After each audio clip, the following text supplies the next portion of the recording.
Next up, in episode 117 of Man Up, answer the question of what to think when your wife cheats on you. Masculinity for the intelligent man. I'm David Tian, Ph.D., and this is Man Up! Hey, it's David Tian, Ph.D., and for the past 10 years I've been helping tens of thousands of people in over 87 countries attain success in life and love. And here I am in beautiful Bali still, and this is Jimbaran, and I'll show you the sunset. It's got to adjust a bit, but it's a gorgeous sunset,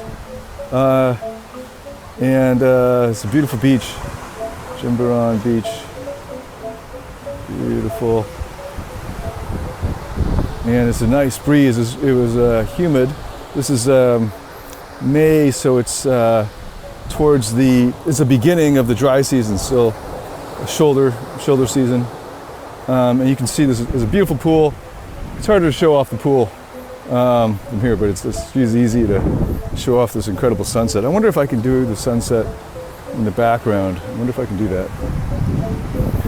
Oh yeah, actually, it's not that dark. Okay, cool. So I'm answering a question, and this one's going to be pretty quick. I read it just before press and play, and I think it'll be pretty quick, so let's see. Hi, buddy. My name's Billy. I was married for 18 years, then had 2 kids who are now 3 and 8. I waited 8 years to marry to make sure she was the one, then married for 10 years. He's 48 years old now. He says he's a hard worker, provided for his family, gave his wife the best of the best. Then she started cheating on him, and he felt it in his heart, and soon found out that when she was pregnant with his second child. Which, by the way, he had to get a DNA test to prove was his. He says that he broke down his morals, his standards, and his pride and took her back. And then she did it again. I assume she cheated on him again, not got pregnant. So they split, and now he thinks he's good looking and smart and successful, charming, and all that jazz, and just wants to get 9s and 10s, but has a hard time. He says he feels his ex wasted his prime. I need your help. Thanks for your time, bro. So there you go, Billy. 48, recovering from a woman who cheated on him. It's tough, man. One of those things is he feels like, and here's his phrases, and the phrases are very interesting because it gives us a clue to his mindset here. He gave her the best of the best, that he was a hard worker, provided for his family. Well, here's the deal. I mean, like she clearly has a lot of issues of her own and is more culpable probably than you are in the cheating and the failed relationship. I hate calling things failed relationships because as long as you learn from them, they're not a failure. But the dissolution of the relationship or the marriage, she's definitely more culpable. Well, if what you're saying is accurate, true, then she's definitely more culpable than you. But saying that I gave her the best of the best, but she still cheated on me and left me is actually not true, because if you gave her you might have given her the best of what you thought she wanted, or what you wanted for her, but if you actually met her needs and desires, then she wouldn't have cheated.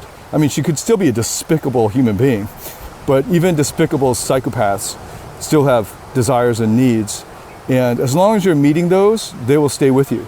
And maybe you don't want to meet them because maybe you don't want them to stay with you, but the truth is, as human beings, we will stay with something that's meeting our needs. It just turned out that her needs were being met better with another man, and those needs might be dysfunctional needs. They might be the need for approval and validation, ego gratification, and other things that in a healthy relationship shouldn't come first.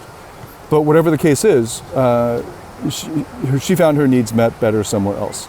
And there are a lot of guys who, and I totally understand this, who feel like they gave so much to the relationship and yet she did this.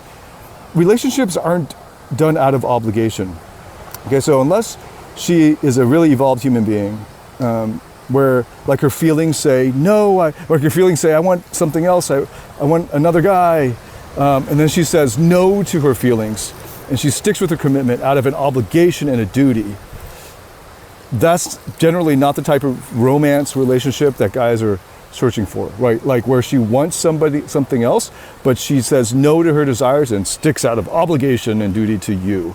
Not very romantic, or it's not what most people think of as love.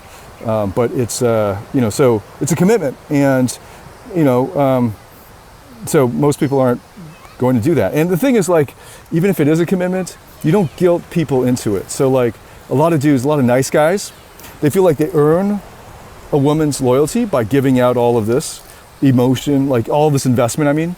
And this is what I was talking about in one of the earliest videos of Man Up, maybe like, I can't remember, one of the first 10 episodes. And I was talking about the different levels of love. And one of those, and love and attraction and commitment. One of those is, the lowest level is going to be like baby love, like need love. But then the second level is where most people are at. The second level is what I call transactional love. That is, I'll love you as long as you meet your obligations. So it's like a contract. You know, I'll love you as long, it's a conditional love. I'll love you as long as you hold up your end of the bargain. I'll love you as long as you, you know, so, but it makes sense, right? Because but it makes sense, but you can tell how it's not evolved. I mean, I gave lots of examples in the past, and I'll just give you another one right here. Imagine somebody who's giving away to charity, and he says, look, I'll give money to charity, but only if these kids write a thank you card by hand and thank me every 30 days or something. Like, versus somebody who gives anonymously to the same kids and says, look, I don't want anything in return. I don't even want people to know. I want no acknowledgement whatsoever. I just want to make sure the money gets to the right people. You can see intuitively how that second person is a lot more, is at a more evolved level. And a lot of men and women in the modern world engage in romantic relationships as a transaction. They say, I'll do this if you do that. It's conditional. And because of that, it's not actually as, you know, Hollywood fairy tale romance as they think it is. It's not the love that they think it is. And when they get burned because the other party didn't keep up their contract, well, too fucking bad, because you engaged in a contract. A contract is only good if, you know, if you're going to enforce it. So now you got to enforce it. So don't cry when it turns out when you engage in a contract, the other person didn't hold up their end of the bargain. You know, it's transactional. So if they decide not to hold up their end of the bargain, they're taking that risk. So now the only recourse you have is to pull away. Hopefully, you know, a dad doesn't love his little daughter transactionally, right? Like, you know, like, I'll only love you, daughter, if you do your homework. You know, like, you know, we hope that he'll love her regardless, right? And like, even if she even rebels against him, it's getting really white behind me. I'm gonna have to switch over here. So yeah. So I mean, like, if you're engaging in transactional love, don't in a transactional relationship, don't be bitter. Well, I mean, you're going to be bitter anyway because of the emotions. You're going to feel cheated because you didn't understand what you were getting into. You didn't understand that you were engaging in a transactional relationship, but you were, and you are, and you just got burned. You just noticed there were a lot of answer. You got burned. You played the wrong cards. You played the wrong hand. So, okay. So that's, I mean, a big part of this is, even if you were to engage in a new relationship, get in a new relationship, if you were to take the same approach, instead of loving unconditionally, and what's that like? I mean, that's asking a lot, right? But like, you know that you're going to get involved, you're going to stay involved as long as it makes sense for you, but that's not going to stop your emotions, right? So it's not going to stop your love. So when you're in a situation like that, then it'll be a lot easier for you to understand her needs and meet her needs. So her needs might be, would be different from whatever you thought they were because you weren't meeting them before. And that's why it ended. The relationship ended because you weren't actually meeting the needs that were important to her. You thought you were meeting other needs. And then you laid in on the guilt of a contractual obligation that she felt no longer necessary to uphold, or just didn't give a shit about the contract and the penalties of breaking the contract. So that's the situation. Whoa, I knew it. This thing is like full of termites. That's so interesting. It's like wild termites. Let me show you, see if you can see this. I don't know if you can see this. Holy crap. Okay, it's like standing in it's all right, it's cool. This is the wilds. All right, so let me see if you can see the beach from here. Okay, so that's the harsh truth. When you engage in a transactional relationship and you get burned, this is what happens, right? So when a guy's like, I gave her everything, and yet she still did this, that's a clue to the fact that he had engaged in such a transactional relationship, and she decided to break the contract, so to speak, and didn't give a shit about the penalties, and now he's bitter. So that's pretty much it. If you want to escape the cycle of this sort of thing, of transactional relationships, of level 2 love, you have to pop up to level 3 or 4 or even 5, which is where the self is subsumed into the relationship, where it's a lot more like, for dudes, a good analogy is like the love of, not sexually, but like emotionally, the love of a dad for his daughter, right? She could rebel against him, she could hate him, she could lie to him and all this, but he still loves her and wants the best for her. But he's not gonna like get taken advantage of if she's using his money or whatever like that, but he's still gonna love her. And if that's one of those relationships, you will be motivated to find the needs that need to be met in that relationship.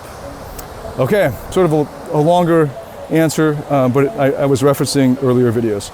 My arm is now getting tired holding this up. Oh man, I had a workout for the first time in 4 days. Taking 4 days off of workouts is like an eternity for me. So it's interesting because once you get in the habit, because I remember not that long ago when working out was like a big deal. But once you get in the habit, it becomes something you miss because it's your habit. So until next time, go to the private Facebook group, join the private Facebook group. I will see you in there. Until next time, sure, the sunset. Do you see the sunset? Just man up.